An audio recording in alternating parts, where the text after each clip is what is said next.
Graça e paz, amados irmãos da Igreja Presbiteriana de Muribeca. Sou o pastor Diego Penha e gostaria de compartilhar com vocês hoje a palavra do Senhor. Veja comigo a Filipenses capítulo 3. Nós vamos dar continuidade a esse sermão. Filipenses capítulo 3, versos de 1 a 11. O apóstolo Paulo diz assim: Quanto ao mais, irmãos meus, alegrai-vos no Senhor. A mim não me desgosta e é segurança para vós outros que eu escreva as mesmas coisas. Acautelai-vos dos cães, acautelai-vos dos maus obreiros, acautelai-vos da falsa circuncisão. Porque nós é que somos a circuncisão. Nós que adoramos a Deus no Espírito e nos gloriamos em Cristo Jesus e não confiamos na carne. Bem que eu poderia confiar também na carne, se qualquer outro pensa que pode confiar na carne, eu tenho de dar mais. Circuncidado ao 8º dia, da linhagem de Israel, da tribo de Benjamim, hebreu de hebreus, quanto à lei fariseu, quanto ao zelo, perseguidor da igreja, quanto à justiça que há na lei, irrepreensível. Mas o que para mim era lucro, isto considerei perda por causa de Cristo. Sim, deveras considero tudo como perda por causa da sublimidade do conhecimento de Cristo, Jesus meu Senhor, por amor do qual perdi todas as coisas e as considero como refúgio para ganhar a Cristo e ser achado nele, não tendo justiça própria que procede de lei, senão a que é meramente mediante a fé em Cristo, a justiça que procede de Deus, baseada na fé, para o conhecer e o poder da sua ressurreição e a comunhão dos seus sofrimentos, conformando-me com eles na sua morte, para de algum modo alcançar a ressurreição dentre os mortos. Vamos orar, meus irmãos.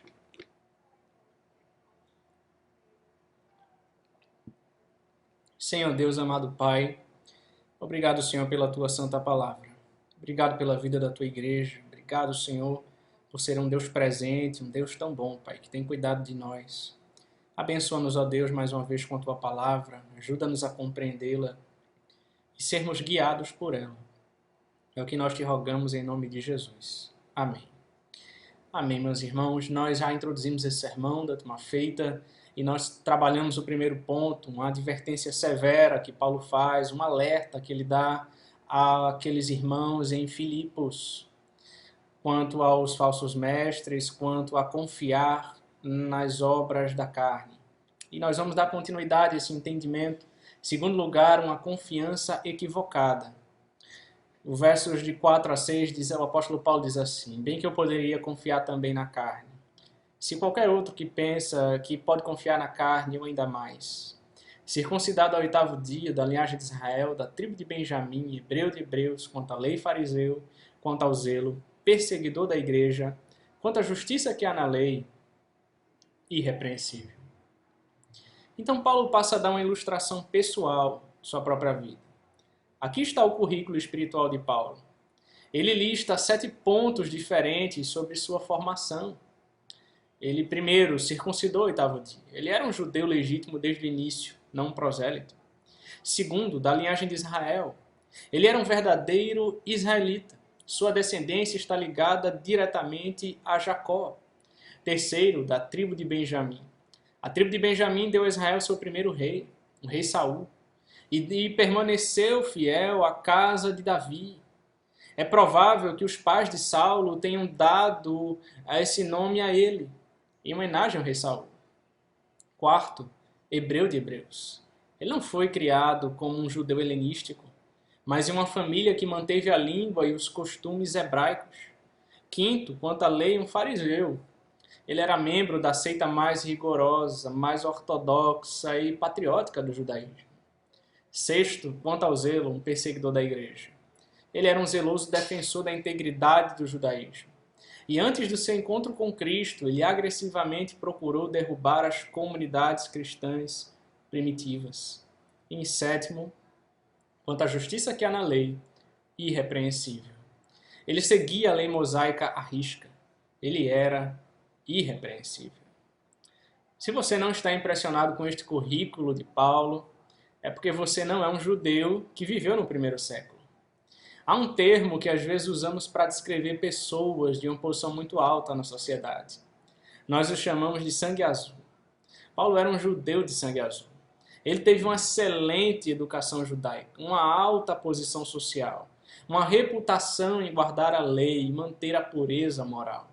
O que mais você poderia querer? Se a religião pudesse levar alguém para o céu, então Paulo teria um assento garantido na primeira fila, lá de Moisés e Elias. O seu currículo espiritual era tão bom quanto possível. Entretanto, como o jovem rico em Marcos 10, Saulo de Tarso estava olhando para o exterior e não para o interior. Ele estava medindo o seu progresso pelos padrões estabelecidos pelos homens, não pelos estabelecidos por Deus. Ele estava se comparando a outros pecadores e, de acordo com essa comparação, ele era justo. Mas quando ele se comparou ao santo e inocente Filho de Deus, Jesus Cristo, ele percebeu o quanto estava errado. Então ele viu que todas as coisas que havia valorizado não valiam mais do que lixo. E isso nos leva, em terceiro lugar, irmãos, a uma nova contabilidade. No verso 7 ele disse: mas o que para mim era lucro, isso considerei perda por causa de Cristo. Quando Paulo analisa a sua vida antes e depois de Cristo, ele fez uma espécie de contabilidade para elaborar uma declaração de lucro e perda espiritual. A conjunção mas marca um forte contraste com a seção anterior. A expressão o que para mim era lucro é uma referência ao seu currículo religioso. O termo considerei, hegeomai em grego, é usado 3 vezes nos versículos 7 e 8. É um termo matemático que significa se envolver em um processo intelectual, pensar, considerar. Enquanto no lado da perda ele lista 7 coisas que costumava se gabar, no lado do lucro ele coloca apenas 2 palavras: Jesus Cristo. Pense nisso por um momento. Paulo está deixando de lado a sua herança nacional, sua origem étnica, sua formação religiosa, seus anos de educação, sua formação como fariseu, sua reputação de zelo religioso e sua posição como homem de alto caráter moral. Ele está deixando tudo isso por causa de Cristo. A palavra perda, zemia em grego, é encontrada apenas em 2 outros lugares no Novo Testamento. Todas as coisas em que Paulo havia depositado sua confiança, todas as coisas que imaginava que estavam agradando a Deus, ele colocou na coluna da perda. Deus mudou o pensamento e os valores de Paulo através de Cristo. As coisas que ele achava tão importantes agora não eram nada. As obras da carne que eram tão importantes para Paulo agora são insignificantes à luz do conhecimento de Jesus Cristo. Paulo percebeu que, em vez das coisas da carne ser uma vantagem, elas se tornam um fardo. Não o aproximavam de Deus, mas o afastavam. Ele teve que lançar fora estas obras da carne e confiar inteiramente em Jesus Cristo para a salvação. Por isso, no verso 8, ele disse: sim, deveras considero tudo como perda, por causa da sublimidade do conhecimento de Cristo Jesus, meu Senhor, por amor do qual perdi todas as coisas e as considero como refúgio para ganhar a Cristo. Em última análise, Paulo concluiu que estas obras e muito mais são refúgio. O termo refugos, kubala em grego, é muito forte, pode ser traduzido como esterco, excremento, resto. Paulo estava corajosamente endossando a declaração de Isaías: mas todos nós somos como imundo, e todas as nossas justiças como trapo da imundícia. Todos nós murchamos como a folha, as nossas iniquidades como um vento nos arrebatam, diz Isaías 64:6. Paulo fez uma nova contabilidade de sua vida. Essa é a conclusão a que chegou: que suas vantagens não importavam aos olhos de Deus e que, de certa forma, o impediam de descobrir a graça de Deus, até que ele aprendeu a classificá-las como esterco, comparando com a alegria de conhecer Jesus Cristo. E isto nos leva, irmãos, em quarto lugar, a um novo objetivo de vida. Nos versos 9 a 11, o tema permanece o mesmo, mas o apóstolo passa dos fatos para as explicações. Em seu testemunho, ele nos contou o que aconteceu, agora ele nos diz como isso aconteceu. Paulo trata de 3 assuntos: justificação, santificação e glorificação. Vejamos primeiro justificação. Ele diz no verso 9, ser achado nele, não tendo justiça própria, que procede de lei, senão a que é mediante a fé em Cristo, a justiça que procede de Deus, baseada na fé. O que Paulo está dizendo é, eu já não procuro mais ser aceito por Deus por causa da minha obediência à lei. Pois agora é por meio da minha fé em Cristo que eu sou aceito. Essa aceitação vem de Deus e se baseia na fé. Note que o apóstolo Paulo, mais uma vez, ele declara que a salvação é a obra de Deus. Ele compartilha 3 verdades nesse versículo que demonstram a sua compreensão acerca da salvação.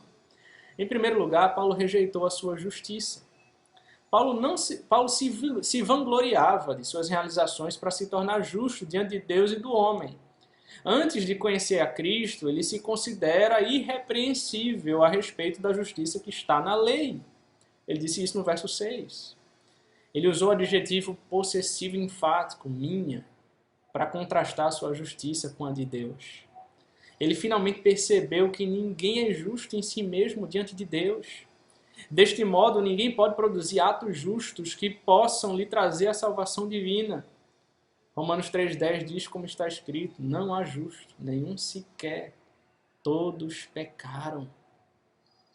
A justificação é o ato jurídico de Deus, irmãos, ao declarar justo o pecador, que recebeu a justiça pela fé em Jesus Cristo, de acordo com Romanos 3,26. Paulo aprendeu pela experiência que a justiça de Deus o havia transformado de maneira que sua própria justiça jamais poderia fazer. Em vez de ser apenas externamente justo, Paulo agora tinha um coração justo. Ele entendeu que o trabalho de suas mãos jamais poderia cumprir as exigências da lei. Embora tenha feito o seu melhor, Paulo ficou muito aquém do padrão de Deus. Paulo, felizmente, trocou o fardo da justiça legítima pela justiça que é pela fé em Cristo, a justiça que vem de Deus com base na fé. Em segundo lugar, Paulo recebeu a justiça de Cristo. Em Cristo, Paulo recebeu a justiça divina. A pessoa e a obra redentora de Cristo foi o meio da fé salvadora.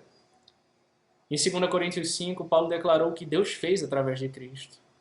Aquele que não conheceu o pecado, ele o fez pecado por nós, para que nele fôssemos feitos justiça de Deus. Cristo nos salva e Deus nos declara justos com base no que Cristo fez na cruz. Em terceiro lugar, Paulo reconhece que a justificação se baseia na fé. É somente com base na fé que a justiça vem de Deus aos pecadores arrependidos. A fé não é a causa da justificação, mas o seu instrumento de apropriação. Quando o pecador crente responde com fé à obra do Espírito no seu coração, está revestido da justiça de Cristo. Nessa posição ele é aceito no amado. Assim, manter a lei produzia uma justiça alcançada. Confiar em Cristo trouxe uma justiça imputada. A esperança de Paulo era a justiça que Deus deu.